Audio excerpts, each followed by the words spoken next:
Hi everyone. For today I wanted to do a react video, which is to say an unscripted video where I respond to things without a script, just giving you my initial reactions, the thoughts off the top of my head. And today's reaction will be regarding the final Black Sabbath Ozzy show. And we weren't going to listen to the show itself just because, in my opinion, a lot of people have covered that already. And if you want to see someone doing that, I would recommend Bradley Hall. They're the one that I came across, and they are the one who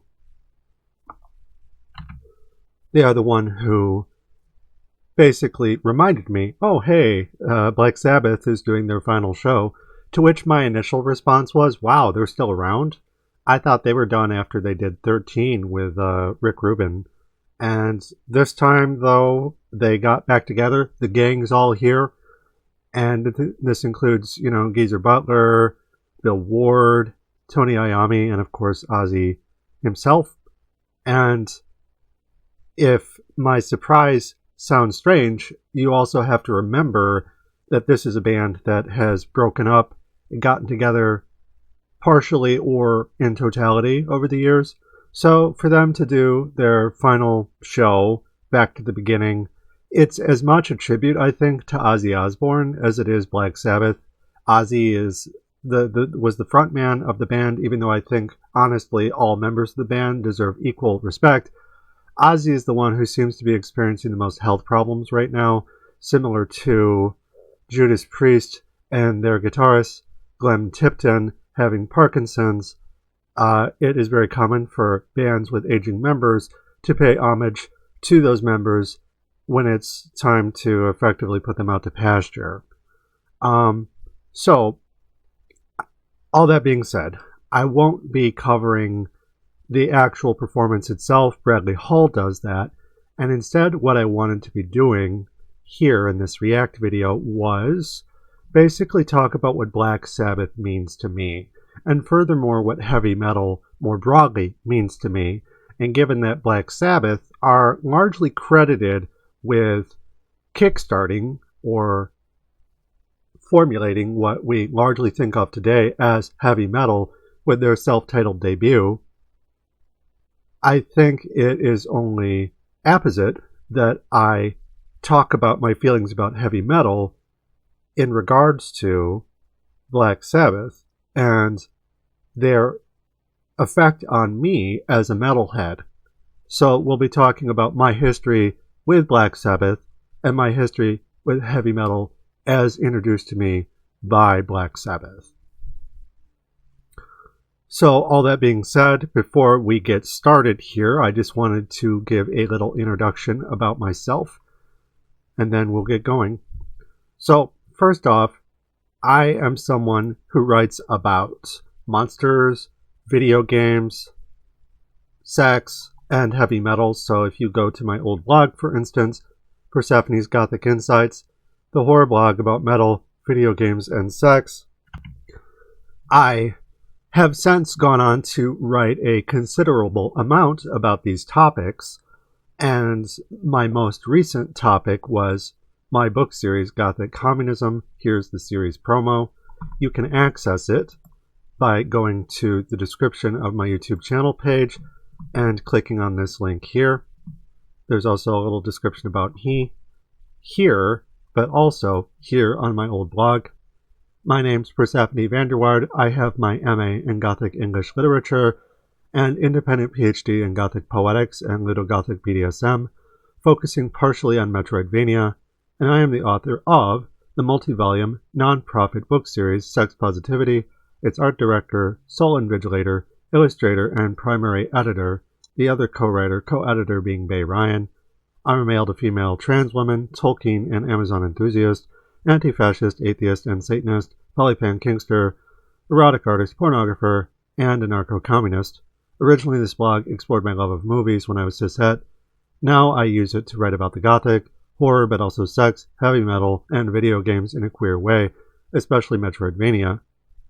You can financially support my blog through Ko-fi or Patreon. One is safe for work, and the other not safe for work, but the money for either goes towards the same art and essays I produce, which often complement each other.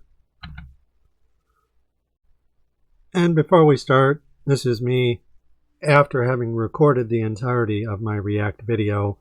I tend to record in pieces, but now that I have all the pieces, I just want to just sort of outline or list the order in which it will be going. First, we'll have the opening and we'll just kind of set the table.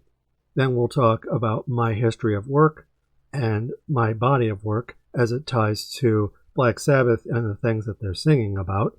We'll read my piece, Sex, Metal, and Video Games. We'll go over my history of basically responding to people who remix and remaster heavy metal, my 2 cents. We'll talk about Black Sabbath and their long and storied history and how they have revived their career and resurrected themselves, however temporarily or in different forms throughout the years, basically from the very beginning until the very end. And then we'll talk at the last part of the video about how I was introduced to Black Sabbath as a teenage girl, basically as a freshman in high school onwards, CD, and from there, the effect that they had on my music, and then most importantly, just kind of sending them off and paying respects to these very important musicians and the stamp that they left on not just the industry, because I don't really care about that quite so much, but what they sung about in ways that can be used to critique capitalism and fascism and various other things, war abuses, right? War pigs. Why do they always send the poor? As System of a Down said, they were basically riffing off of Black Sabbath and various anti-war tendencies that Black Sabbath took and sung about. So that will be the end of the video, and it'll be a little bit more unfocused and jumping around, but that is the gist of the entirety of this React video. So before we get started, another thing I wanted to briefly mention is that Black Sabbath are like a murder of crows, wherein when one corvid dies or is aging and dying, other corvids will gather around it in a funeral-like way. This has a social ritual attached to it in a way that is comparable to witches and various worshippers, misfits, outcasts from a human standpoint, who are gathering to recognize an aging, dying, or even dead stalwart from times past. This is partly an oral tradition, but also a theatrical tradition more broadly that mimics animals in nature, for starters, but also pays respect to the taboos of society that the Gothic more broadly explores, specifically sex, drugs, and rock and roll, which runs through the veins of my own dialogues, the horror blog about metal, video games, and sex. So just keeping all of that in mind, let's return to what I was saying. I have since written a lot about these topics, most recently my book Gothic Communism series promo, and I released my final book in May. I'm trying to see the exact date, I don't know, but it was sometime in May. I think it was like the beginning of May, early May. I finished my final book, and I commemorated it June 1st, my birthday, 2025. But in any event, these are 6 books. It's over 1 million words at this point, and it is very lengthy. It goes over a lot of different things, but the takeaway from all of that is the focus has largely been the same: sex, video games, and metal. And keeping that in mind, if we go to my body of work, and this is a compendium of things that I've done previously that I originally compiled on June 6th, 2021, and I write, my main body of work is vast. This compendium seeks not only to list my favorite pieces for people to read, but to organize them into different categories and provide summaries for each. So I wanted to, for this part of the video, kind of go over a little bit more of my own history, writing about the same kinds of things that Black Sabbath explores. And not only do you have my series promo, which goes over my book series, my more recent book series, I also have this compendium or body of work that is essentially a compilation of different blog posts that I've written. So I thought I'd just kind of scroll through it. It's divided into 5 sections: about me, interview series, Gothic analyses, and reviews. About me, my name is Persephone Vanderwaard, and I'm a trans woman Marxist feminist. I'm also a Gothic ludologist, which means I study video games in a Gothic sense, according to horror themes in the academic disciplines, as tied to the everyday social practices those disciplines and their target media represent. And you also have to bear in mind that I was still figuring out what I wanted to do for my postgrad when I wrote this, so I don't mention my PhD, but more generally, my blog is about horror, but also sex, metal, and video games. I'm also an atheist, occasional fan editor, erotic artist, and avid Ridley Scott fan. Posts related to those topics will also be included here. Revisiting my master's thesis, why I submit, a subby gothicist attitudes on Metroidvania, mommy doms and sexual persecution, war vaginas, phallic women, vaginal spaces, and archaic mothers in Metroid, sex, metal, and video games.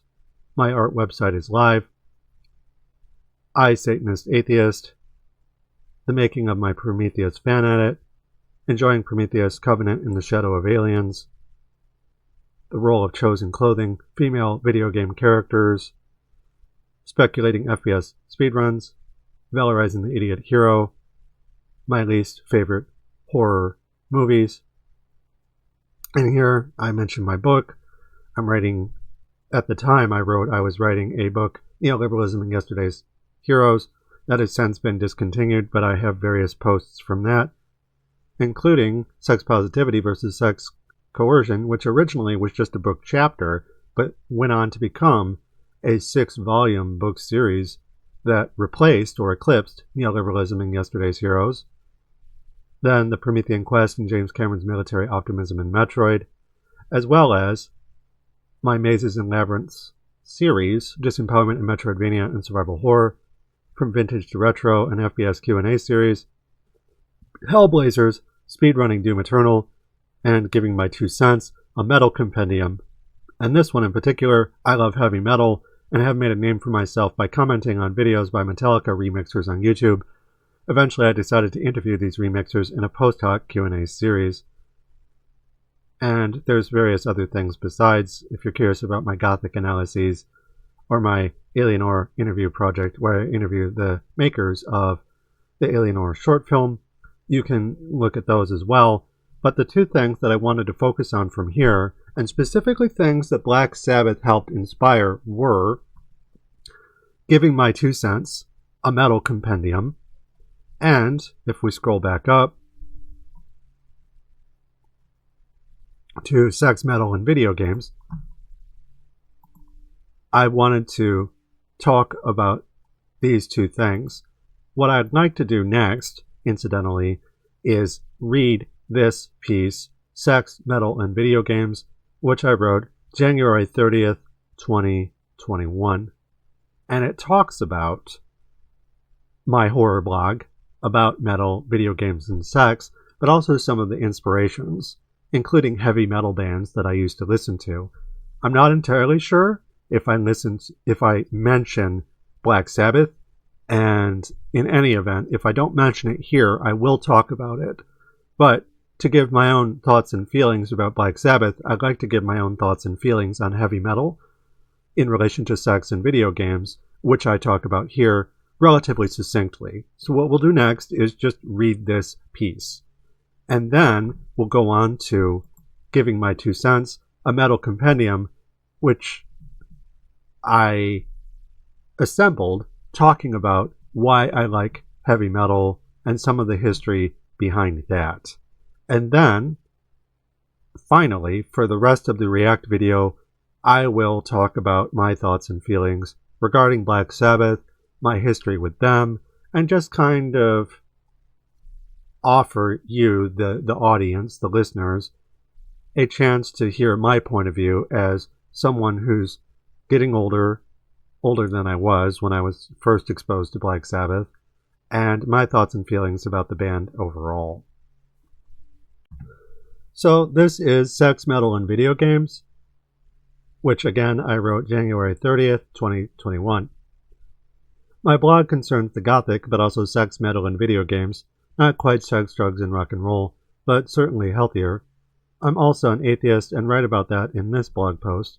In any case, I wanted to briefly cover these areas of interest, why they're so important to me, but also how they tie into the Gothic according to my overlapping tastes. If anyone's wondering what the Gothic is, here's a useful and funny guide. That's not totally how I view the Gothic as a mode of expression, but it's a good place for the uninitiated to start. Here's another. And if we scroll down, sex. Who doesn't like sex? All kidding aside, sex is a large part of my identity as a thinker and an artist. I make video game pinups and erotic art. Most of my teachers in school were women, and the women in my family, from my mother to my great-grandmother, were educated. At a very young age, I wasn't thrown into religion. I was encouraged to learn. I learned about feminism as an undergrad. From there, I began to experiment and explore. I started to meet interesting people. Most of my friends are women or trans, and my relationships have predominantly been with people outside of the heteronormative spectrum. There's nothing wrong with cis white men on an essential level, but there is a lot of privilege and defensive attitudes about outsider positions. At the same time, women and trans people are frequently portrayed unfavorably by men in media, and men have had a disproportionate level of power in what is said to begin with. To quote Austin, "Men have had every advantage of women in telling their own story. Education has been theirs in so much higher a degree. The pen has been in their hands." Gothic media, my area of study, is something of an exception. Over the years, Gothic media has become a refuge for these groups, allowing them to address their lack of representation, but also the problematic attitudes that portray them as sex objects, demons, or both, as explained by trans YouTuber ContraPoints. Ooh, that didn't age well. Academically, it was treated as a curious backwater until the 1970s, when Gothic studies, along with feminism, began to not only appear, but grow at a rapidly accelerating pace. Many of the subjects I've written about concern women in some shape or form, from Amazons to Perfect Blue to female portrayal in video games. My stance has always been feminist, that is to say, concerned with the female point of view. The female point of view is important, but also tremendously engaging and entertaining. Seminal works like Alien set the stage. Latter-day adaptations like Netflix's Castlevania carry that tradition forward. To this, I look up to women like Ellen Ripley and Sarah Connor, but there's no shame in admitting I find them desirable. Who wants a weak woman who can't think for herself, who needs to be rescued? Sexists, that's who. It's perfectly all right to want to be rescued by women, or at the very least expect some kind of mutually reciprocal exchange when the chips are down. And let me tell you from personal experience, boys, consensual submission is not the same thing as emasculation. It's just another way to have a relationship with someone. Pro tip, feminism will totally get you laid. A popular adage is, women aren't slot machines. You don't put in kindness coins until sex comes out. Instead, you treat them like people, like equals. You don't kiss their asses, but you do let them consent and let them be heard. The panties just fly off. Let me tell you, whoosh. The male viewpoint still matters, and so-called castration fears are as old as Western civilization. Many men feel threatened by powerful women, and many women and men feel threatened by trans people. But the real thing to fear is superstition and sexism, coded by society to oppress the disadvantaged by treating them as targets. The privileged attack only to become abused themselves. Racism is bad for white people, fascists submit to authority, and incels, generally men, are virgins and toxic death cults. In Gothic terms, the tyrant plays the Roman fool, dying an ignominious death. This abuse comes from a system that utterly favors the wealthy elite. Fear is a powerful tool in the hands of such persons. Deconstructed, it can be turned against one's abusers, becoming the key to self-empowerment, i.e. sex work and women controlling the means of production, artistic expression, and writers exhibiting free thought. For this to happen, education is vital. Sex is controlled, but also dialogues on sex. See Foucault's History of Sexuality. A lack of sex education and dialogue amount to sex control, or regulation through ignorance. Sex education and sex dialogue matter. It gives the interlocutors power. Not just the nuts and bolts of actual sex, though that's certainly important, but also feminism and raising one's awareness towards other groups. Their needs and wants aren't exclusive to one's own. It's a common strategy to cite feminism as destructive, i.e., it will destroy man's way of life. Hogwash. Life will change, but societal change is necessary for the betterment of all. Consider the civil rights movement or women's suffrage. The feminism of today has similar aims, as do connected movements like Black Lives Matter and LGBTQ+. Holistic universal betterment moves us away from disparity, away from hunger, pain, and suffering, and towards a better world. Metal. Metal was something I listened to a lot growing up. I also enjoyed classical music, though especially tone poems like Night on Bald Mountain, and of course Beethoven. The guy's about as metal as they come. He was also a commoner, meaning not of the aristocracy. His music pioneered the belief that all people are equal and that Napoleon Bonaparte was a jackass. Granted, this hasn't stopped dictators from taking his anthemic Ode to Joy and using it for their own anthems. See Slajov Zizek's The Perfect Guide to Ideology. Nonetheless, I enjoy metal for its candor. The genre is famous for its outspoken nature of tapping into our dark, forbidden desires. Black Sabbath famously protested the Vietnam War with War Pigs. That entire album was a laundry list of complaints against society at large, critiquing everything from nuclear bombs to drug abuse to political corruption. This blueprint has been faithfully adapted, from Judas Priest's Stained Glass to Metallica's Ride the Lightning to Overkill's Horrorscope. In this sense, metal serves as a space to convey rebellious attitudes, a practice employed by the earliest rock and rollers, jazz cats, and slave gospels. Unlike those groups, metal is predominantly white, descriptively speaking, allowing for white men and the occasional woman to critique the world around them, and generally by taking from people of color. Bands like Sabbath and Priest came from a post-World War II England, its industrialized landscape the birthing site for their disillusioned music. The Gothic also came from England, and British metal remains steeped in this tradition, dabbling in murder, sex, and the occult. This dovetails nicely with my own interests. I studied the Gothic while living in Manchester, England. Long before I set foot on British soil, I loved British music, especially new wave of British heavy metal, and this type of music became a national export, similar to K-pop bands, but that's another story. Emulated by American bands, British metal was reborn in Slayer, Megadeth, and Metallica, and Anthrax.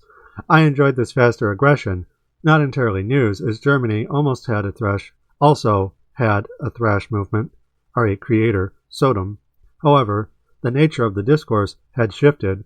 Slayer was dubiously conservative at times, Silent Scream, which is about abortion, and Mustang was, well, himself. I didn't notice this until I was older, more educated. My time in school changed my views on sex, but also metal, which often comments on sex in some shape or form. Not all American bands are openly political. Even so, the practice has become so commodified and stylized to be labeled as pastiche, a statue with blind eyeballs. See Frederick Jameson's postmodernism. It doesn't see the issues, it imitates the observers of yore. Today, the new wave of traditional metal highlights this issue, emulating past styles instead of always having much to say. The hedonist, rebellious attitudes remain, but are extremely stylized and conventional, the titular painkiller less of a genuine rebel and more a reliable drug to sate one's appetites. It becomes something to learn, rather than a reactionary movement meant to raise awareness towards actual abuses of power. This being said, the gateway remains. A statue, no matter how blind, still imitates older works. Likewise, the expression of music for its own sake is as old as the medium. Give music power, and people will bask in it. R.E. Beethoven. For me, these realities only remind me that metal can be overtly political, or it can be fun, or both. And more often than not, the composers of today revel in the toy box of former masters. American horror is especially self-aware, full of nods to old works and older works and older works. Sooner or later, you wind up back in Britain, Asia, and Europe. I didn't always see metal as Gothic, but I do interpret it Gothically. This is true for older subgenres, but also darkwave bands like Dance with the Dead and Carpenter Brute, whose music I've written about here. 80s nostalgia is all the rage these days, but hauntology has been a huge component of the Gothic since the Castle of Otranto, at least, in 1764. The neo-Gothic revival of the 1790s was basically a nostalgia craze. You can't sing about sex demons without some evocation of the past. Former treks into the void corroborate a huge Gothic theme, fear of the past, specifically of its return, e.g., Ozzy Osbourne and Company's Black Sabbath. If people are singing about demons, is a tyrant actually near, or is someone just horny and looking to spice up their sex life? To present them at all is to excite people and make them curious, doubly so if they're privileged, which in America usually translates to repressed. Video games. For me, video games and music cross over nicely. My thesis covered Metroidvania, a couplet genre for two franchises with excellent music. Metroid seldom airs. The Prime series is a little pedestrian at times, for my taste. However, the music of Castlevania is reliably consistent no matter the title, and plays out with unmistakably metal spirit. Japan had its fair share of metal imports, ranging from the Scorpions to Yngwie Malmsteen. This could be heard in their own metal scene, with bands like X and Concerto Moon repackaging metal for the Japanese youth then and now. The same was happening in video games. After the Atari crash of '83, Japan single-handedly revitalized the market with Super Mario Bros. In 1985. From then on, video games were in demand, and so were composers. These writers were clearly inspired by the metal scene. While these compositions weren't the same love letter to metal that Bobby Prince's Doom was, they remained steeped in the style, and the subject material metal generally embodied: sex, the occult, nostalgia, and ghost stories. None more so than Castlevania. To this day, few franchises can hope to match the ghoulish energy of Konami's abandoned crown jewel. A salient commentary is always important, but Castlevania's tireless drive demonstrates something equally vital: the energy to push discourse into the present sphere. These are old issues. They need to remain attractive and fun to stay wholly engaging. While I certainly prefer Metroid's maze-like treatment of space, already my master's thesis, the music in Castlevania really satisfies my inner metalhead. It also showcases forms of gender expression that slide away from the Western norm. In this Bloody Tears cover, for example, Japanese performers put on goth clothes and play the music. Just like the in-game characters, these musicians are unusually feminine to Western eyes. The gig is somewhat liminal. The female performers partially reflect a traditional framing of women in Japanese culture, but their dark subjective clothes convey transgression, knowledge, and power. The boys are more feminine than ever. For more of my thoughts on gender flexibility and studies in Japanese culture, see my piece on horror and social commentary in Japanese cinema.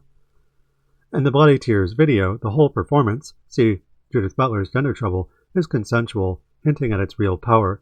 Men don't have to be salarymen. Women don't have to be housewives. Pretty liberating, don't you think? And in the Grand Gothic tradition, is told through the veneer of a dark mask. This being said, consent is a tricky thing for video game characters. They don't choose their clothes, the developers do. Musicians are different. They can choose their own clothes, and the playing of their music represents a choice to do so. Sometimes this choice is rebellious, like Jim Morrison getting the Doors banned from the Ed Sullivan Show by alluding to drugs, or Pat Benatar telling a producer to fuck off, we're not actors, when he began telling them how to stand and dress, how to perform, essentially.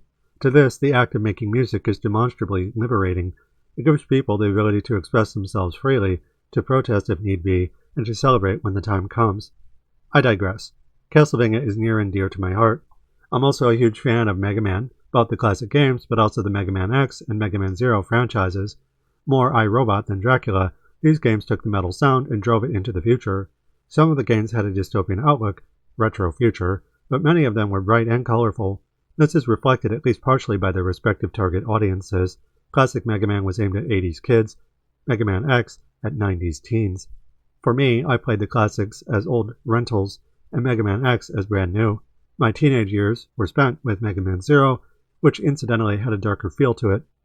However, this variant was tied to anime, which had become popular as a Japanese export.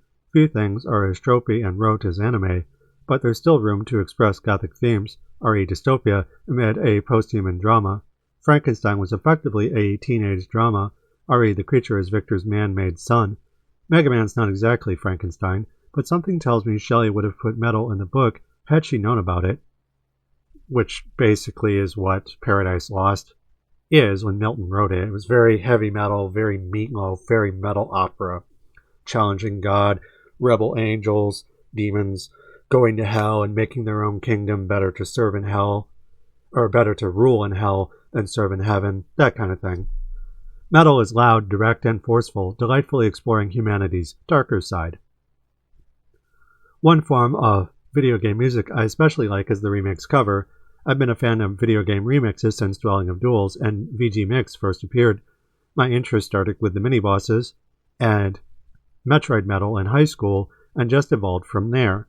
The Black Mages also rocked.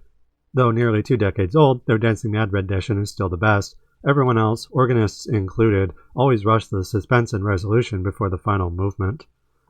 Such variations are all too common these days. It wasn't always so. In the early 2000s, you had to order CDs through the mail. I bought Grant Henry's Metroid Metal CD with a $10 check. Bandwidth was pretty limited too. A lot of those places were on pre-Discord forums, which were their own kind of jungles. Nowadays, there's a million YouTubers who make covers, and honestly the production values are much better. The technology is available, but more time has been spent studying the craft of self-production. Dwelling of Duels was literally a contest held to award contest entrants for their production skills. The site is apparently still around and doing quite well. They also have a Discord server. All their music, from 2021 all the way back to 2003, is available for download. For some killer tracks, I recommend listening to the finalists for each monthly contest.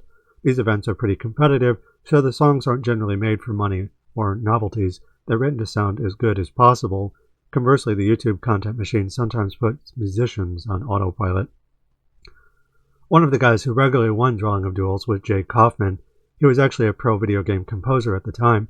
Since then, he's worked on stuff ranging from Shantae to Shovel Knight to Crypt of the Necrodancer. For me, Kaufman's best personal work were Blood of Ganon and Crystal Flash. When presented with music like Kaufman's or other remixers, I feel those old games coming back to life a second time. The same goes for metal more generally, i.e. the What If Metallica remixers, which we'll get into in a second. This type of revival is communal, driven by video game fans who grew up loving the characters, but also the music that brings them to life. Some of them became developers, and the whole thing repeats. What is Hollow Knight without Super Metroid and Dark Souls? And what are they without Alien and the Castle of Otranto? All were set to music. Music is the driving force. This includes, as we'll see, Black Sabbath. Conclusion. I could go on, but this provides a good summary of what I enjoy about sex, metal, and video games, both casually and critically, and how they're connected to my profession, the Gothic. It didn't occur to me to cover them previously because I hadn't really organized them in my mind up to this point. I also didn't think people would want to know about me and my interests, but I'm starting to find that I like writing about that too. Maybe I'll do more of these in the future. Next, we're going to briefly look at giving my 2 cents, a metal compendium, and then we'll talk about Black Sabbath and my history with the band in relation to everything we've discussed up to this point in the reaction video. So, again, sex, metal, and video games are a common interest of mine, but as you saw, we also talked about video game remixes and the What If Metallica remixers, the revisiting of the past to riff on it, to play off of it. And this is true of people that I have spent time with in the past. Specifically, this was written December 20th, 2020, and I had been doing interviews focusing on the history of these musicians and their approach to making their contents. So this was written before I came out as trans, but it explores the same kind of stuff that Black Sabbath explored. A lot of times people like to think that Black Sabbath invented metal, but metal as a concept, as an attitude, as something that was explored through music, had previously been explored by Beethoven, the tone poets like Modest Mussorgsky, Night on Bald Mountain, and Danse Macabre, and I forget the person who composed that, but in any event, tone poems were basically songs that were meant to convey a specific feeling, usually one of a Gothic variety, and this was after Beethoven's spearheading of the Romantic classical period, like classical music versus the Romantic period. And even if you go into like 1979 with Jerry Goldsmith and him emulating sort of a romance in space with his own music written for Alien, it's the same kind of idea. This sort of stuff has been done for as long as music has been around and as long as the Western tradition and its own process of abjection and being fearful of the very things that Western civilization has destroyed to put itself within a position of power. If you go back to Athens, Sparta, and Rome, you had patriarchal societies that were geared around the master-slave dichotomy, and that evolved into, as Rome decayed, into kingdoms, into Christianized forms of feudalism, into capitalism, evolving away from the aristocracy and towards the bourgeoisie. There is this continual haunting of a Gothic tradition, a fear of the Goths, a fear of replacement, a fear of barbarians, and stuff like that. So as far as that goes, metal is something that is tied up in the very things that Black Sabbath was consuming when they wrote their music. In 1969, they were originally not even called Black Sabbath. They were called Earth. And then they became Black Sabbath shortly thereafter, and they used it to give voice to basically a form of the civil rights movement, of free love, and anti-war protest that was meant to be more terrifying. And this was a return to forms of the Gothic that were over 2 centuries old at this point. A fascination with the medieval, a fascination with black magic, and various other things. Walpole didn't necessarily focus on a lot of that himself when he wrote the Castle of Otranto, but certainly by the end of that century, in the 1790s, during the French Revolution and Terror, and the rise of Napoleon, and alongside the first and second generations of the British Romantics, you had people that were exploring things like piracy, terrorism, sexual deviancy, black magic, The Walking Dead, various kinds of monsters, black knights, fatal riddles, dragons, things that came out of the medieval period. Not only that, a demonization of Catholicism, blood libel, making fun of the Catholics, and transubstantiation, the eating of Christ's flesh, the drinking of his blood, so on and so forth. Nothing was really sacred. Everything was a target in times of social upheaval and unrest. When Walpole wrote The Castle of Otranto, he was someone who effectively was writing this right after the end of the French and Indian War in 1763. He released The Castle of Otranto in 1764 as a historical document, which he actually just made up, and then he confessed that a year later in the second edition of his document, which is, it's a fake. It's a found fake, and it was something that he used to push Britain away from barbarism and to try and venerate various things about the society in which he lived, but also to critique it and to have this space of play to do so. And that's what heavy metal's all about. And a lot of that is coming back to old things and revisiting them, ripping off of them, playing with them yourselves. That's what he did. That's what Black Sabbath did. And incidentally, that's what these What If guys that were remixing Metallica did as well, going back to a classic state and replaying with it to put your own spin on it, to think about heavy metal through the act of recreation, reinvention. So, again, I'm 2 Cents Girl. I used to be the 2 Cents guy before I came out. And as I write here, I listen to metal songs on YouTube that mainly remasters, remixes. My blog is about metal, but also sex, video games, and horror. This is a compilation of interviews I've given with Metallica remixers, including Bryce Barilla, State of Mercury, and Andy Carate. It also includes comments I've given on their YouTube videos and provides links to music reviews, write-ups I've done in the past. I link to State of Mercury's Discord server. Not sure if it's still up, but in any event, I interview Creeblestar, Bryce Barilla, State of Mercury, and Andy Carate.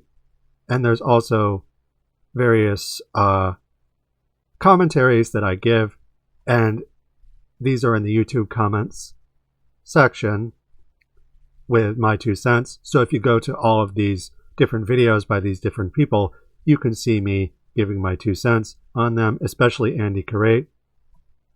And sometimes I would weigh in on different artists like Judas Priest, Rob Halford, Ozzy Osbourne, And then I have various music reviews and write-ups as well. And I thought we would look at Andy Carate real quick, just kind of, again, go over this a little bit. I'm not going to read the entire thing, but I thought I would read the preface. Just to give you an idea, metal is something that you find.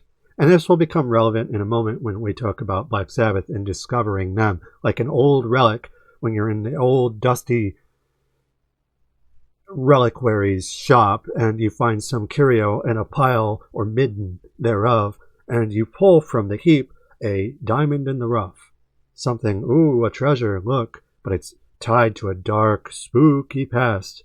And this is basically what happened when I was in Manchester, England, and I was studying Gothic at the Manchester Metropolitan University for the Center of Gothic Studies. It was basically a giant center of different colleges and bodies of scholarship where people would go from all around the world. It was sort of a Gothic mecca, if you will. And there were various other places throughout England, the British Isles, and throughout the world. But the IGA was, generally speaking, hosted there, the International Gothic Association. So when I was on YouTube and I was coming across various music, I needed inspiration to do my grad school thesis and my other things that I was working on at the time. I would often go to YouTube and find these diamonds in the rough. Give me something to listen to. This included Manila Roads, Lost in the Necropolis, which incidentally became the title of my master's thesis. The soundtrack for Axiom Verge by Thomas Happ, another banger. Blue Monday by New Order, which my ex introduced me to, which I really, really liked. I listened to those a lot. Agent Orange by Sodom. So I would be in the Manchester Library and burning the midnight oil while the magpies were outside the window on the bushes watching me type and just hopping around looking for bugs and things like that. But they would oftentimes just sit there watching me work on whatever I was working on while I was listening to heavy metal. So I thought I'd read the preface, which kind of talks about that a little bit. March 25th, 2018. It was a dark Manchester night. I was wearing a Cthulhu t-shirt and standing in the kitchen of my student-provided flat, holding my phone in my hand. I was making myself some dinner. Rice, eggs, and soy sauce, a student's diet if ever there was. After a seminar earlier in the evening, I had my headphones on and was listening to some nightly music, some subscribed content on YouTube, when Andy Carate's latest remaster, Call of Cthulhu, popped up. This caught my eye. I had several of Andy's remasters on my iPod and enjoyed his work. However, I also knew he had been inactive for a few years at this point. Not only was this later remaster new, it featured a slick-looking animation that looped during the video. Fancy. This is before AI, mind you. I loved the video and listened to it repeatedly. However, shortly after that, Andy released several more videos in quick succession, 3 in less than 2 days. Not only did each have nifty visuals, they also linked to Andy's Patreon. It seemed he was back and with a vengeance. I was delighted to do something awesome to listen to while burning the midnight oil. At the school library, as the magpies hopped by outside the window next to me, I jammed to Sodom's Agent Orange, the OST to Axiom Verge, and Andy Carate. On April 13th, Andy released his 6th video, an updated remix remaster for Blackened. As of today, with 1.6 million views, I still consider it one of his best videos. It was so impressive that I decided to give my 2 cents for his next video, which debuted on April 22nd. Metallica the Unforgiven, remixed and remastered. Of course, I was in grad school at the time, and not always available to come on in every video he did, but I wanted to give my support by doing something I love, listening to and writing about heavy metal. So, the rest of this is the interview with Andy. We're not going to read it in its entirety. I might revisit this in another video sometime, but I thought I would, at the very least, give you that introduction, because the idea of revisiting the past is something that is constantly reinvented and riffing off of itself, and people being the so-called first movers or the discoverers of something that they invented really dates back centuries. Black Sabbath, a bunch of Birmingham guys, I think, didn't really invent heavy metal as a spirit or mentality, because the tone poem, the romantic tradition of music, and the Gothic tradition of British literature, and the obsession with knights in shining armor, black knights in particular, spooky castles, damsels in distress, killer horrors, devil worshippers, witches that kidnap you and take you off to do black magic, are things that have been around for centuries. Even before Walpole wrote the Castle of Otranto, you had Shakespeare, and you had the cross-dressing stage performers of plays like Titus Andronicus and Romeo and Juliet and Macbeth, stories which all include elements of taboos, illicit sex, murder, revenge, ghosts, witches, prophecy, suspicion, paranoia, voices in one's head. Is that a dagger I see before me? I clutch thee but have thee not, the handle toward my hand. So this kind of shit is not new. But it is something that Black Sabbath helped reintroduce to populations that these stories have a partly oral character. You know, when Black Sabbath sits in front of a stage of audience members, you know, it's on the stage and it's sitting in front of its audience. It is playing music through an oral tradition that is very similar to Shakespeare and his ilk, strutting and fretting their hour upon the stage to be heard no more. And, you know, now, as things come full circle, and Black Sabbath have had a long and illustrious career, it is time for them to shuffle off this mortal coil. Out, out, brief candle, but she should have died hereafter. And that tale, told by an idiot full of sound and fury, does have significance through the bonds that we develop by finding these diamonds in the rough.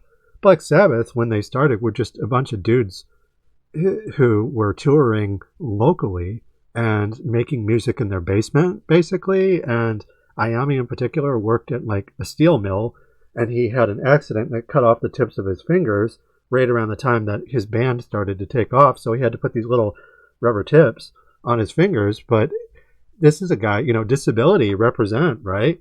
He's physically disabled, insofar as the one way that you could disable a guitarist is to cripple their hand. But he was able to overcome that adversity and become one of the most infamous guitarists of all time.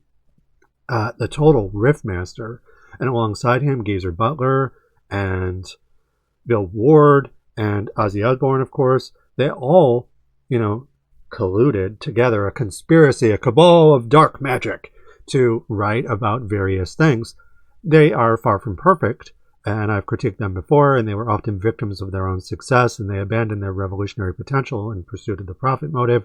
They fell victim to drug abuse, basically punching down against rebellious movements. Fairies Wear Boots, a song about critiquing punks, which before had been co-opted by Nazis. Skinheads were originally fairies, that's what they were called, and fairies wear boots. So Black Sabbath was actually making fun of punk culture with Fairies Wear Boots. So they're not perfect, but they are tremendously important insofar as when people think of heavy metal, Black Sabbath is generally where it starts. Generally.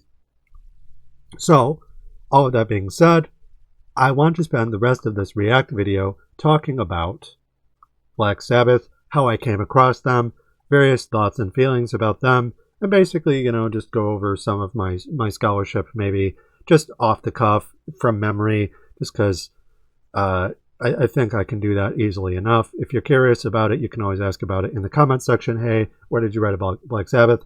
I can point you in the right direction. Next, I want to briefly talk about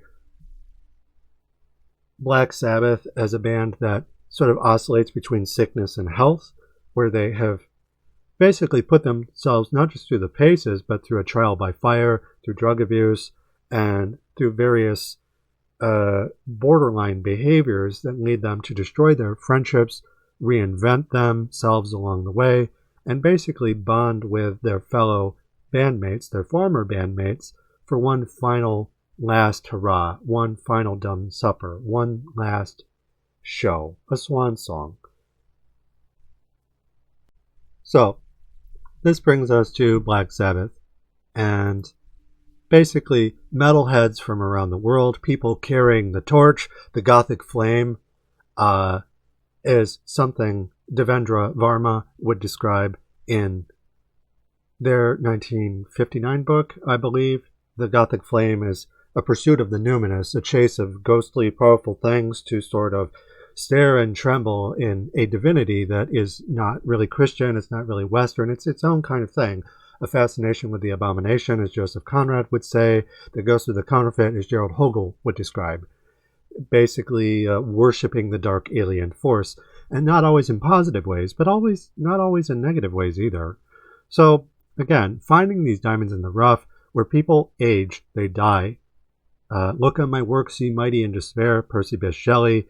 There is this midden of power, and the power survives as a relic of itself. What the Strugatsky brothers would call roadside picnic, where the aliens visit Earth and they leave behind this empowered detritus, basically their space garbage, which has more power contained within it than all the institutions of Earth's governments.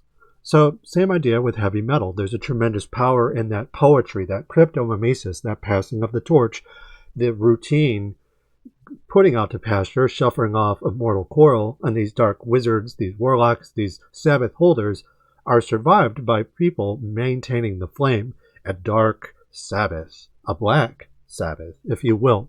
So there is a tremendous countercultural movement, one which admittedly Black Sabbath commodified through the profit motive, but if you're living within capitalism, profit is going to play a part. But again, according to Gerald Hogel, the middle class is generally afraid of its own inheritance and uncertain about its own legitimacy, and constantly buys into the process of abjection, literally buying into it to maintain some semblance of normality. And that's basically what Black Sabbath was cashing in on. You know, they were making money off rebellious sentiment in ways that they fetishized in a dark metal way. And heavy metal falling from the sky, feelings of war, the dropping of bombs. And again, the feeling of war merging with old feelings of warmongering from the medieval period onwards into a retro-future kind of way was something that, you know, older feelings of war merging with new feelings of war, heavy metal falling from the sky, the helmet that crushes Lord Madfred's son in the Castle of Otranto, heavy metal, right?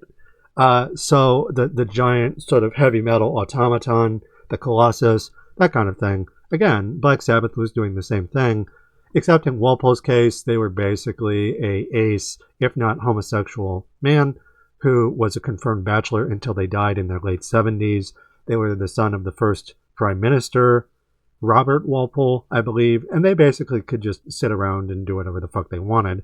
Black Sabbath were originally working men that basically struck pay dirt through the Ghost of the Counterfeit, the process of abjection, and basically never looked back.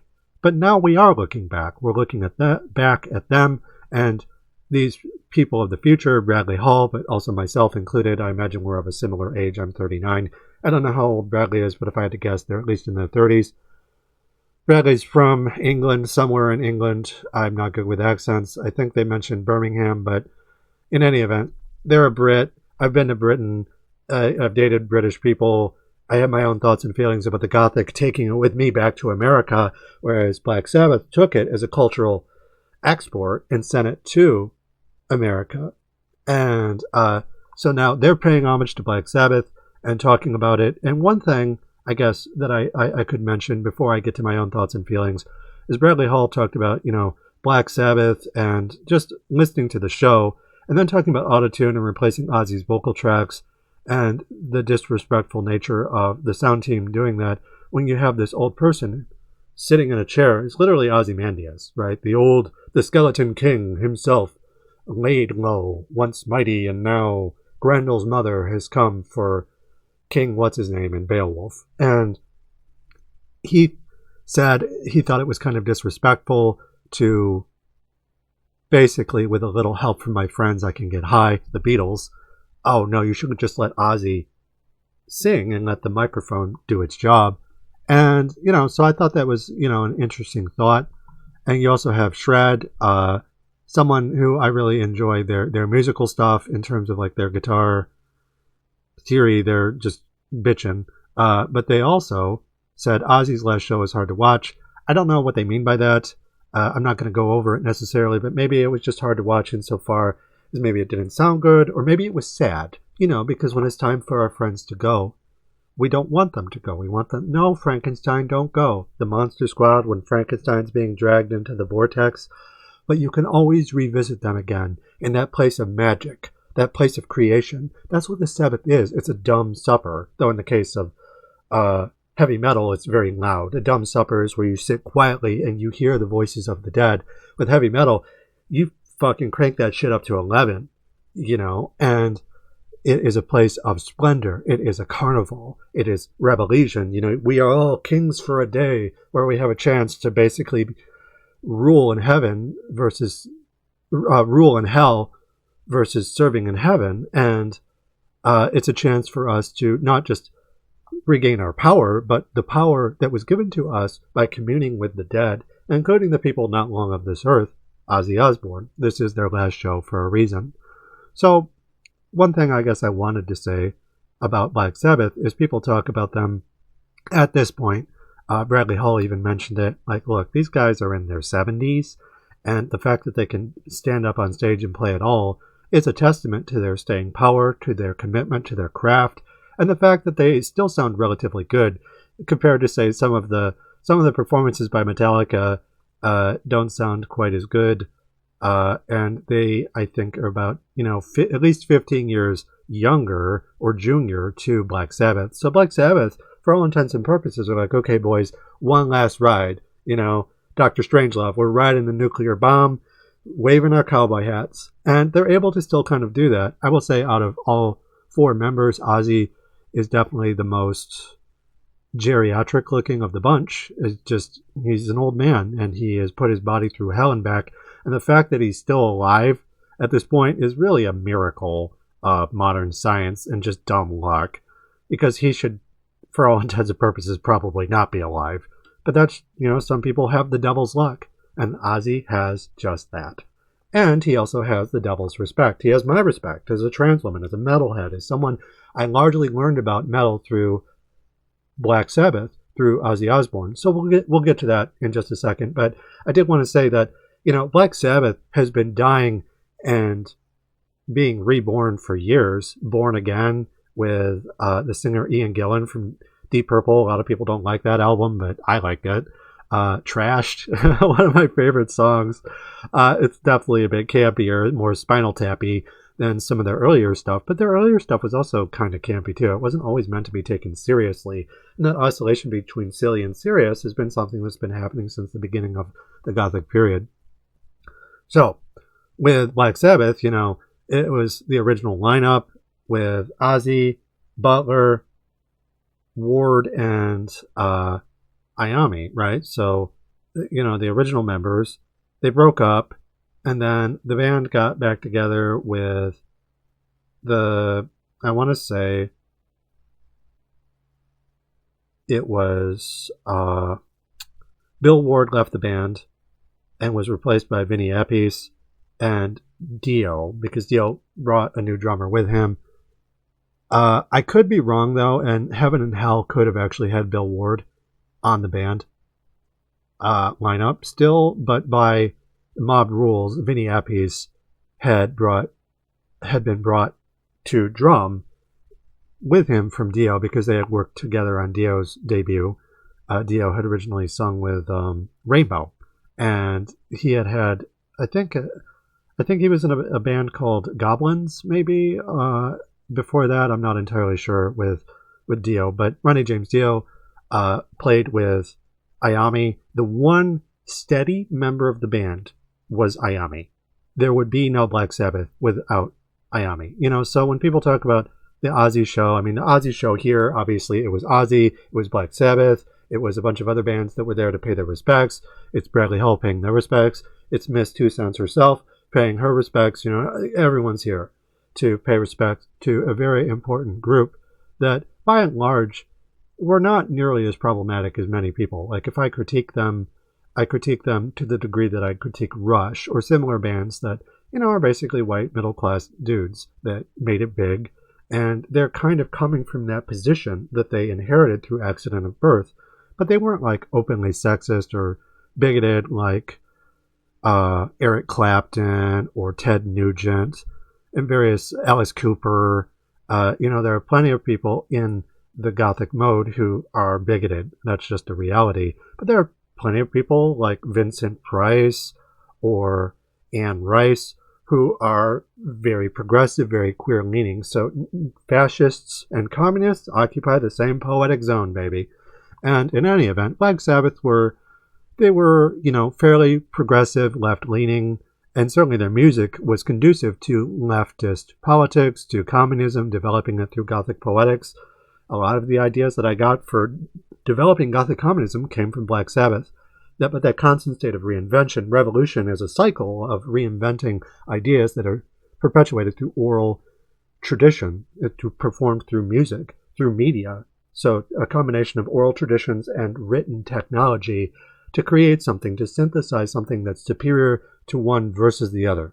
They work together, working through taboos, heavy metal, sex, drugs, rock and roll, lions, tigers, and bears, oh my, and various other things like that, wicked witches, an attraction with alien things, so on and so forth. In any event, getting back on topic, Black Sabbath are a band that, from Iommi and Dio, the Dio era of Black Sabbath, and then you had Ian Gillan. You had someone in between, it was like Seventh Star, I think, and I forget who that person was. And then you had Tony Martin. And then, sorry, excuse me. Not sure why I coughed there. Tony Martin. But I actually like Tony Martin. And so Tony Martin and the Martin era of Black Sabbath, I really enjoy. The Headless Cross, but also the, I think it was the Forbidden Idol, I think, was the name of the album before that. And then it was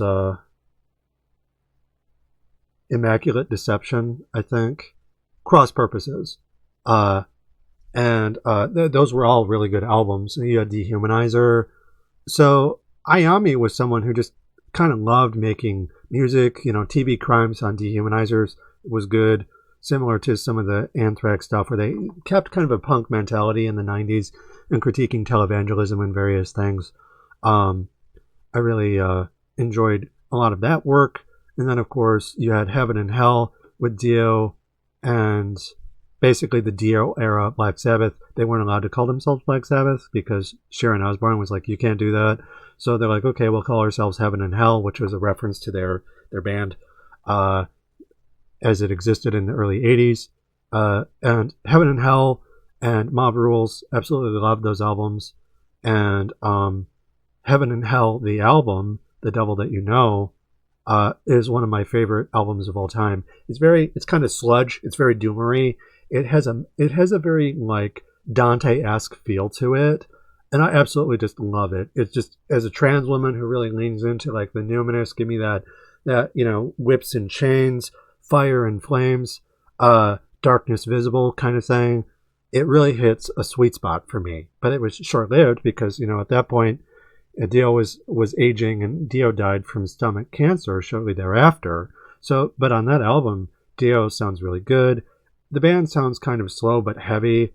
Adam and Evil is a great song, and Breaking into Heaven. Those are the Double the Pain, Eating the Cannibals. There's so much good music on there. A lot of really great concepts. Dio is a lyricist in terms of the lyrics they would write. There's a lot of mixed metaphors to the point where it's kind of clunky. Whereas I always felt like Ozzy wasn't really the best singer, but you could understand like War Pigs or Fairies Wear Boots is kind of an exception because I didn't know what I thought they were singing about, just actual fairies as opposed to punks. But that was a bit of an inside joke. But songs like Hand of Doom, Electric Funeral, it doesn't take a lot of imagination to really understand what they're singing about. Whereas when Dio sings Holy Diver, you don't really know that he's singing about Space Jesus. And Falling Off the Edge of the World, where he's singing about Christopher Columbus. That one's a little bit easier, I think.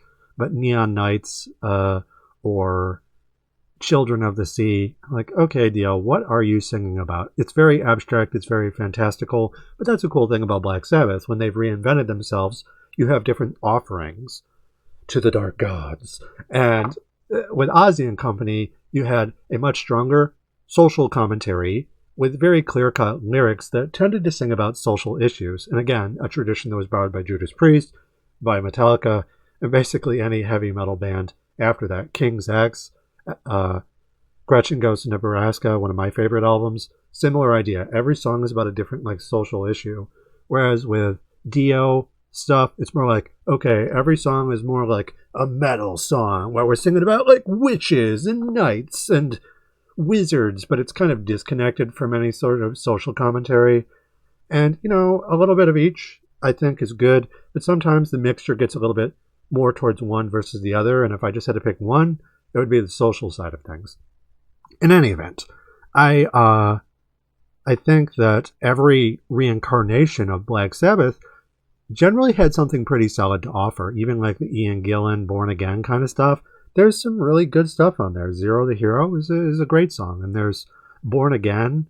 Ian Gillan is a fabulous singer, and they really have the pipes. They can hit those high notes, Born Again, and they're able to basically do that King Diamond kind of wail in a way that singers like Ozzy could never really do. Even when Ozzy was younger, Ozzy was never a good singer. I'm just going to put that out there. Dio, much better singer. Had a bit more of a, you know, he had a tenor, of course, but his tenor was kind of rough, whereas Gillan was more high-pitched. So there, and Tony Martin had his own approach to things. And Nightwing, When Death Calls, so many songs that I can recall off the top of my head. Black Moon Rising, where he really hits the high notes, you know. So you get that bluesy kind of shuffle, that heavy metal kind of song. You get 80s Black Sabbath, 70s Black Sabbath, 90s Black Sabbath, with different singers, just kind of a rotating door of singers. And again, Iommi was always the one who was present. You even had Brian May do a guest guitar solo on When Death Calls, though I can never really tell when Brian May is playing the guitar on that song, but he didn't have too many guest appearances apart from the vocalists and the occasional odd man out as far as the drumming goes. But in any event, one thing I wanted to say too about Black Sabbath, apart from the fact that you can basically enjoy their entire catalog, apart from a couple of albums that aren't quite as good. I think there was Sabotage, but then there was one after that, Technical something. It's the album that I never listened to, basically, where the band was showing its age prematurely shortly before Ozzy left and was replaced by Dio. Their entire catalog, just there's always something to offer. And so when they're paying homage to Ozzy, because that's by and large, this is a send-off to Ozzy in particular. Out of everyone on stage, he's the oldest, he's in his chair, it's his deathbed, basically, and everyone's standing around his deathbed, seeing the old metalhead off. You know, it's his last song, his swan song, quite literally, a black swan. And it's very touching, though I will say, again, I wasn't kidding when I said earlier that when the band reinvented itself, a lot of this had to do with health struggles, and the fact that Ozzy, when I said earlier that I'm surprised that he lasted this long, I'm not kidding. Like in the early days, my grandfather and my mom used to watch Ozzy when he was a young man, and he would do somersaults, and he was very acrobatic and skinny. And in the 80s, they saw him on TV again, and now when he was jumping around on stage, he was kind of skinny. He was skinny, but then he had a pot belly. Like he had, you know, the alcohol had gone to his stomach, and he had done a lot of drugs, and he was just really, really, really strung out at this point. And, you know, so again, victims of their own success. And my grandfather would always tell this story about Black Sabbath and Ozzy in particular, where Ozzy was very nimble. He was a jester in the king's court, and he was basically thumbing his nose at the gods, smiling at the gods, Sisyphus, Camus, that kind of thing. And then he, the image of that illusion that he was generating was basically clashed with his health struggles. And this was in, like, either the late 70s or early 80s at this point, probably at the beginning of his solo career, and him working with Randy Rhoads, probably Blizzard of Oz in 1980, that kind of thing, and Diary of a Madman, and then Jake Lee, Zakk Wylde, and other members after that. Jake Lee was a wonderful guitarist. I really loved Bark of the Moon, I think. And in any event, so Ozzy was always something of a oddity, a novelty, because, there was almost a freak show level of drugs being taken to the point of excess, so Ozzy remains a cautionary tale, not to finger wag and say, don't do drugs, kids, like dare to keep kids off drugs, that kind of thing from the 90s, but just literally like, don't do what Ozzy did, like really, because he ruined a lot of his relationships early on, which is why it's touching for them to have these reunions where they come back, partly for the money, but it seems generally in good faith at this point. And he lived to tell the tale, learned from his mistakes, and remember that when he broke up with Black Sabbath, Black Sabbath continued as a band without him, and he went on to do his solo career. He obviously made it to the end, and is someone who is respected for doing that. And he's not really someone who ever attacked minorities. He was sort of a Vincent Price kind of character, even if he wasn't actually queer. He's, the nuclear family, the Osbournes, that kind of thing. He was someone who, in 1980, goodbye to romance, right? Goodbye to fun. I guess that we'll meet in the end. Like, it's a song that when I listened to it, it was a breakup song for me. But it's also a reminder that, those who die don't really stay dead. They come back to us through these dumb suppers, or far from dumb suppers, these loud suppers, where you go to the Black Sabbath and you remember the dead and you honor them. And in times that will pass again in the future, when things come full circle, Bradley Martin and myself are on death's door. Hopefully we can be remembered and respected by the people who love us to a similar degree. It's not necessarily the number of people. It's not a popularity contest. Just that you have someone to see you off before you hop into Charon's canoe and pay the toll man his 2 coins to take you into hell. And that idea of Black Sabbath has always sort of oscillated between sickness and health and reviving themselves. So Bradley Hall is talking about that, Shred's talking about that, and I just wanted to weigh into Black Sabbath as a creature of chaos that takes many reincarnations, caught between revivals, resurrections, post-demise. Death in tarot is a state of change, specifically of radical change. But Black Sabbath has always maintained that sense of counterculture. Even if they milked it, they've commodified it, you can take that music yourself and run with it. There's no monopoly on Black Sabbath, as the wide number of people who have responded to them, who have come to pay their respects show. As the band themselves remember, and they look back at 50 plus years of making heavy metal. So yeah, Black Sabbath, similar to like the Scorpions, where they've been around for 50 plus years at this point, Black Sabbath, this is well and truly their final show. And this brings us to the final part of my video. Last but not least, I wanted to talk about my introduction to Black Sabbath. And all of the things that I've talked about at this point, all of the things that I was introduced to, a lot of it was shaped and formed by Black Sabbath, even if they weren't the first ones I was introduced to. When I was a little girl, I had access to CD recordings of Beethoven's Ninth, Beethoven's Fifth, and various other forms of music, classical music. I grew up on Fantasia, so I really, really enjoyed Night on Bald Mountain, Beethoven, as well as various other forms of classical music, Stravinsky's Rite of Spring, and there's just a lot of stuff there to appreciate. So classical music was something I was introduced to from my grandparents, but then my mother introduced me, of course, to Black Sabbath, to Metallica, and a gazillion other bands from the 70s, but especially the 1980s. My mom really likes Metallica, for instance, but also other bands besides, too many to list, but In any event, I was introduced to a lot of music that I remember listening to on CD from the time that I was a little girl who was old enough to start forming memories in the early 90s. I was born in 1986, though I don't really start remembering things until I was about 4 or 5. And by that point, I was ensconced within heavy metal, which was introduced to me by private collections that my mom had and my grandparents had. As far as Black Sabbath goes, I wasn't really introduced to them specifically until middle school. In middle school, my mom decided to take me to France. And my mom, my grandmother, and a couple friends of my grandmother hopped on a plane. And this would have been in middle school, so in the late 90s.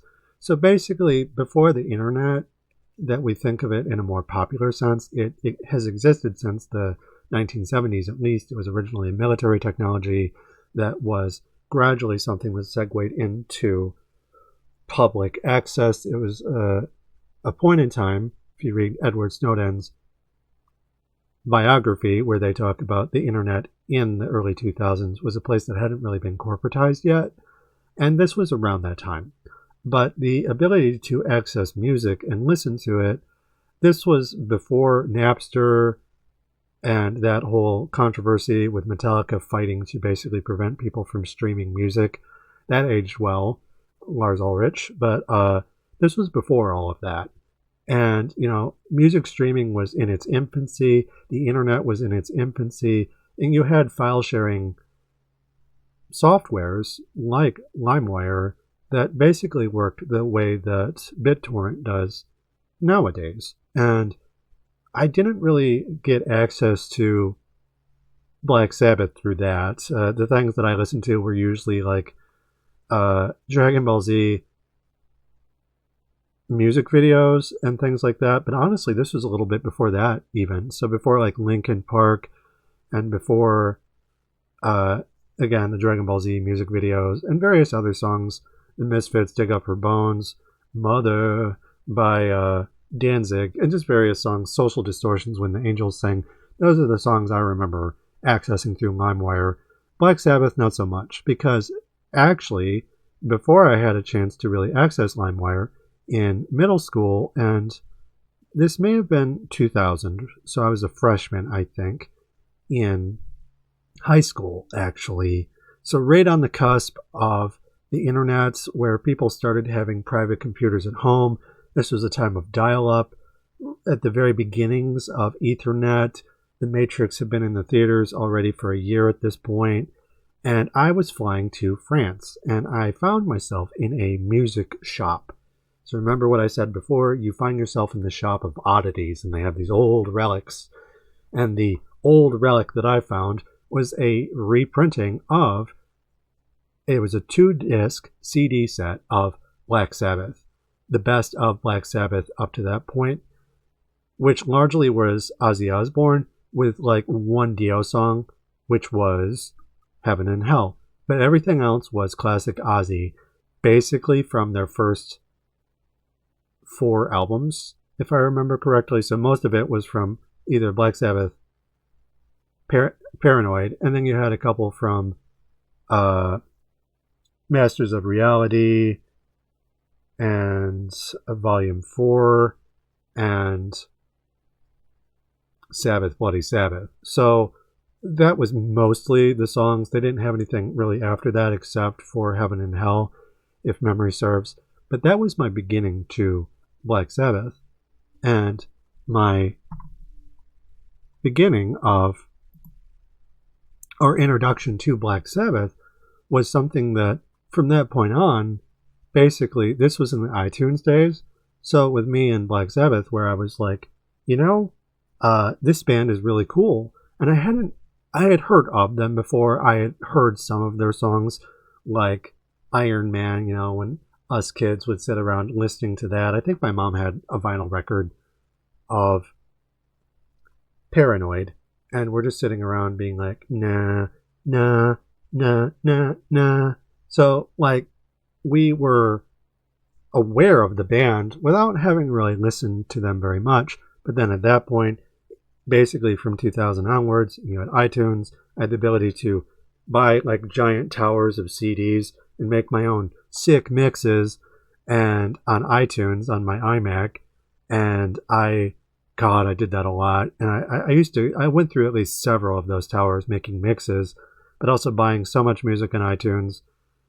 And iTunes was so like conservative in terms of like if you bought the music, you could only listen to it on iPods. You could only listen to it through your account. So they would really like control and police music. Like these days, you can find music for free on Spotify, on YouTube, but in those days, they were really still trying to prevent people from streaming music. And the consequence of that was largely from like Napster and stuff. But iTunes was totally guilty of that. And I spent thousands of dollars buying music.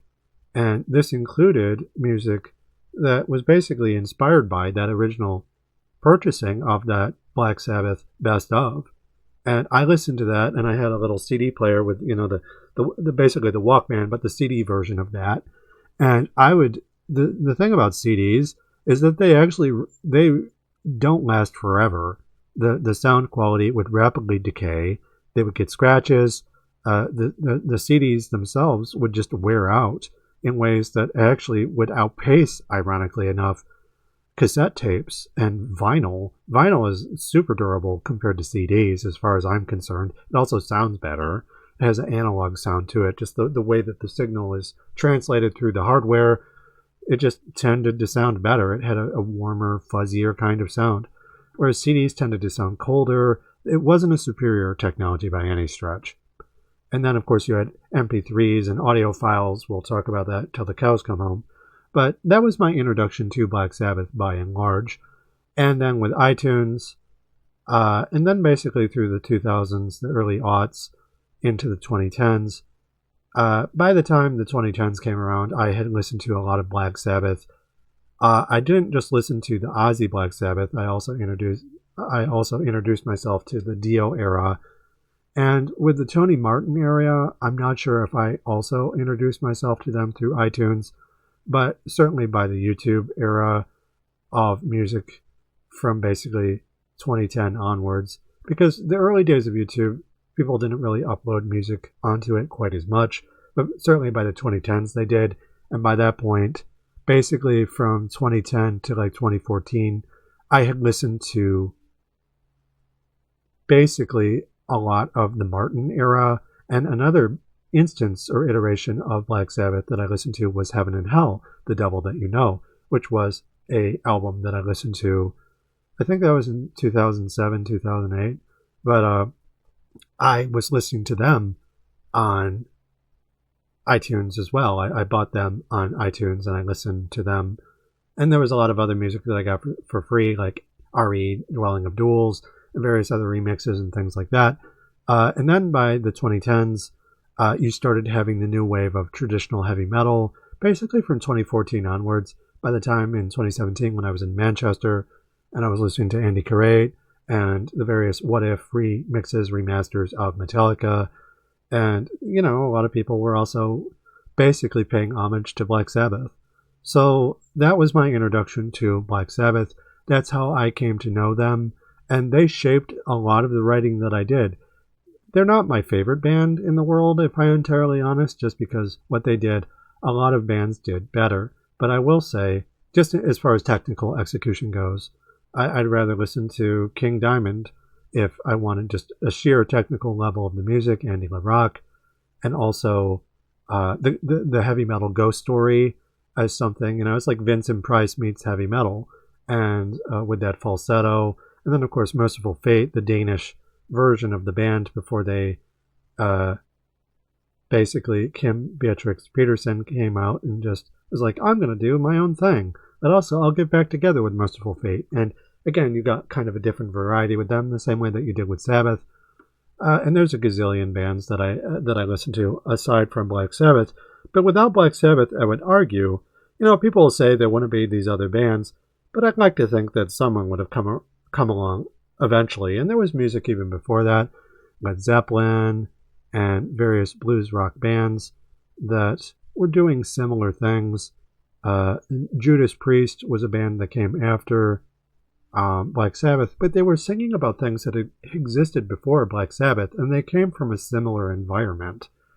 And the Scorpions in Germany, so the British versus the German component, they had their own music that they were responding to, and they were constantly riffing off each other, but all of them, including Black Sabbath, were riffing off a larger Gothic mode of expression that, surely someone would have taken music like that and written something dark and heavy metal. Black Sabbath are the ones who did it, so they basically get the finder's fee. They're the ones who are recognized for rediscovering what is really and truly an old dead medium that has revived itself repeatedly. They're the ones who revived it. So they're the necromancers who are given, tribute for having done that. And, I don't feel the slightest bit bad that they're getting older, that it's their time to basically sit down and let someone else take the torch because they've had a long run of it. And at this point, it would be cruel and unusual for them to keep performing, especially Ozzy at this point. It becomes unethical for bands to continue milking themselves. Same idea with like the Rolling Stones, where they're like easily in their 70s at this point. And it's better for the band to sit down and let someone else take over.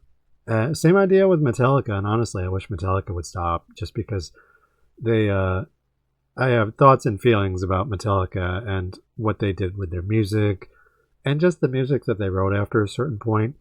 Black Sabbath was pretty consistent throughout their careers.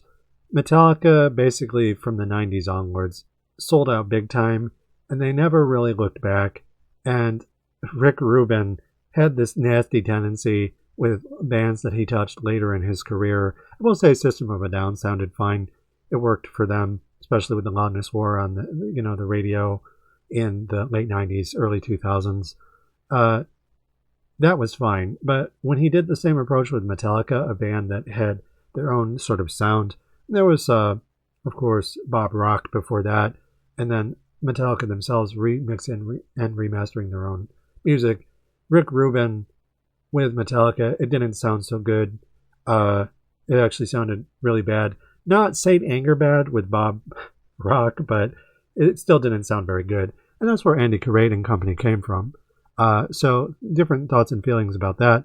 When Rick Rubin worked with Black Sabbath for 13, their final studio album, I thought it sounded pretty good. And of course, at that point, you had the drummer from Rage Against the Machine, I think. Dear Father was the final song off that ended with a thunderclap and rainstorm ending the song versus Black Sabbath, the song, if I remember correctly, starting with a thunderclap and rain and the tritone. And it's a very basic song, Black Sabbath, the song. And it was something that I thought worked pretty well with Rick Rubin and company. But now, no amount of studio wizardry can really disguise the fact that Ozzy is dying. And, auto-tune and replacing Ozzy's vocal tracks, if you listen to the video recording versus the phone recording of it, and, it's just the reality that, it is disrespectful. Acknowledging someone's death is not a bad thing. If anything, this is just, death is only the beginning. And what Black Sabbath did for 30 plus years, in ways better than Metallica did, even though Metallica had some really good albums, for instance, Black Sabbath had some lows and some highs, but honestly, what a lot of people call their low periods, I really like. R.A. Born Again, the Dio era, the Tony Martin era, Dio returning multiple times, Ozzy returning. I saw them in 2004, the Pine Knob in Detroit, and they played with Black Sabbath at the time. They played as Black Sabbath at the time, and it was the original lineup, if memory serves, and they played alongside Judas Priest. And I remember Black Sabbath sounding old even then, but now it's for real. This is the death coach who's come a-calling and is extending its hand to take Ozzy into, well, basically the undead version of Valhalla. It's like, it's a glorious place where he can assume his place at the devil's side in hell, ruling in hell. And it's like, yeah, fuck yeah, old man, good job. And I'm proud of Ozzy. He never really did anything that makes me want to like wag my finger at him. There are certain points where I've criticized the band basically for, well, being white, straight, cishet men, the same way that I might critique the Beatles and John Lennon's Imagine. Fairies Wear Boots is a problematic song, and there are just various instances where they sing about these things in a way to make money off of them, which is inherently problematic. But that critique of them is the same thing that I could say of basically any heavy metal act. And you have to keep the lights on. In Black Sabbath's case, I will argue that they kept the lights on and then got strung out repeatedly, big time. Like they weren't struggling to get by the time their careers took off. By the time their careers took off, it was all about their legacy. And it's Ozymandias, right? And look on my work, see mighty in despair. But Ozzy is a far less tyrannical person than Ozymandias was. But at the end, a king has his reign and then he dies. That is the natural order of things. Life and death are combined with each other. And it is important to respect the fact that Ozzy is an old man and that he can't perform the way that he used to. And that's largely what this final show is about. So I totally agree, again, with Bradley Martin, that, yeah, it would be more respectful to acknowledge the fact that Ozzy is old and he can't sing anymore. Though it's debatable to say that he ever could sing to begin with, but you know what I mean. In any event, that concludes my react video of Black Sabbath. They're obviously a very important band. It's important to pay respect to them, but also, it's something I've been doing for a long time. But now I get to basically send them off, along with a lot of other people also sending them off, into the sunset, into the afterlife. They will be remembered. They will ride glorious on the highways of Valhalla, like Immortan Joe, minus the tyrannical fascist elements. So yeah, Black Sabbath, very much an important band. They shaped my view of things in ways that I have continued to respect throughout the years. And now, in the end, I send them off. So thank you, Black Sabbath. Thank you, Ozzy Osbourne. But also, especially for me as a guitarist, thank you, Tony Iommi. Thank you, Geezer Butler. Awesome bassist, but also lyricist. Geezer Butler wrote a lot of lyrics with Tony Iommi for their songs, especially their early stuff. The bass line for Nib, total classic. And just honestly, Geezer is an awesome bass player. And Iommi is a good guitar player. And he was someone who could do the blues rock stuff, and he could do that more technical heavy metal stuff. He was never like Yngwie Malmsteen or anything, but certainly someone who could hold his own, I think, and is remembered, for his contributions, his substantial contributions. And then, of course, last but certainly not least, Bill Ward. Why do I feel like I'm Dorothy Gale saying goodbye to the Tin Man, the Scarecrow, and the Cowardly Lion? And you, Scarecrow, I'll miss the most. Bill Ward is not my Scarecrow. I think if I'll miss anyone the most, it's definitely Tony Iommi. Tony Iommi always had like the evil uncle vibes or the cool uncle vibes, whereas Ozzy Osbourne is like your older brother, your naughty older brother, or at this point, the aging grandpa kind of thing. So Iommi is definitely the Scarecrow that I'll miss the most. But they'll live on in my heart, right? Whenever we need them, we need only think of their music, and they will come back to us in the prime of life, back from the pit of hell to fight by our side. The gods cannot sever us.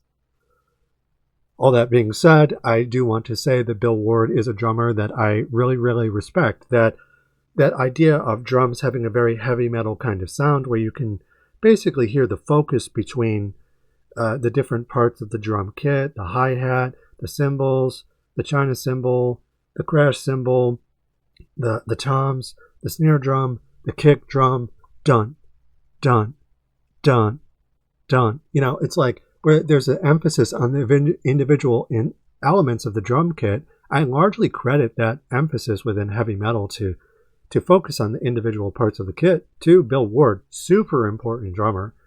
Certainly not the best drummer at this point, but honestly, someone who largely didn't return in past lineups due to, from what I understand, scheduling conflicts or just like, look, I don't want to work with so-and-so.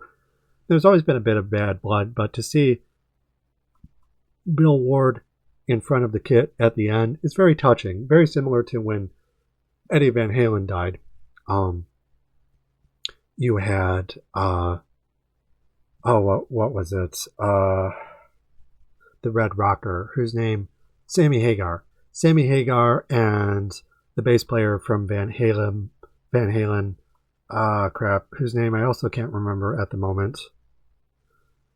Michael Anthony. And so Michael Anthony and Sammy Hagar, there was some bad blood between them. David Lee Roth also, where they would say, "Hey, Eddie, it's like, look, we respect you," that kind of thing. No hard feelings, mate.